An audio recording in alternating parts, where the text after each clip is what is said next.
మంచి వెలుగుతో మన జీవితం ప్రారంభించడానికే సంక్రాంతి అని చెప్పారండి. అజ్ఞానాన్ని పారదోలి జ్ఞానాన్ని ప్రసాదించడం కోసం ప్రతి మాసంలో ఒక సంక్రాంతి నిర్వహించబడుతుందండి.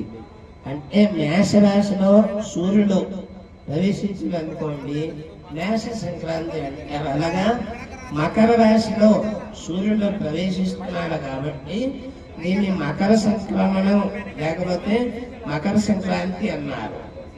ఇందులో దక్షిణం నుంచి ఉత్తరం వైపు సూర్యనారాయణ స్వామి ఒక ఒంటి చక్రంతో 7 గుర్రాలతో స్వారీ చేస్తూ తాను ఉత్తర దిక్కుగా ప్రయాణం అవుతాడండి. ఈ సంక్రాంతి రోజు స్నాన దాన జప తర్పణ హోమాదులు, పితృశ్రార్థాదులు, పితృదేవతల నిమిత్తం స్వయం పాగాదులు, దానికి పొత్తర్లు అంటాం మనం. పొత్తర్లు దానం ఇచ్చుకోవడం, ముఖ్యంగా హరిదాసులకి జీవితం కోసం ఎంతో కొంత మనం సాక్రిఫై చేయడం. అంటే సంవత్సరానికి ఒకసారి మన వీధుల్లోకి వస్తారండి హరిదాసులు. హరినామ కీర్తన చేస్తూ మీరు లేవక ముందు వాళ్ళు వస్తారు. వాళ్ళకు విసుక్కోకుండా ఇంత బియ్యం డబ్బు ఏదో ఇస్తే వాళ్ళ వంశం వర్ధిల్లుతుంది. ఆ హరికీర్తన పుణ్యం మీకు దక్కుతుంది.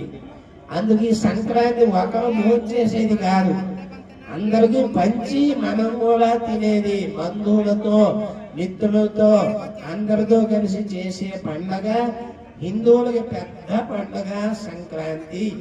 ఇది ముమ్మాటికి నిర్వివాదం.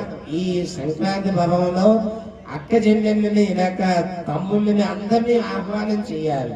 బావగారిని, మేనమావని, మేనత్తని అందరినీ ఆవాహన చేసి అందరితో కలిసిమెలిసి చేసుకోవాలి. ముఖ్యంగా నువ్వుల భక్షణం చేయాలండి. నువ్వులతో తయారైన వంటకాలు అంటే నువ్వులతో జంతికలు కానీ నువ్వులతో అరిసెలు ఇవన్నీ చేసుకొని మీరు తిని ఇంకొకరికి పంచి పెట్టాలి. దానివల్ల పితృదేవతలకు ఉద్ధారణ జరుగుతుంది.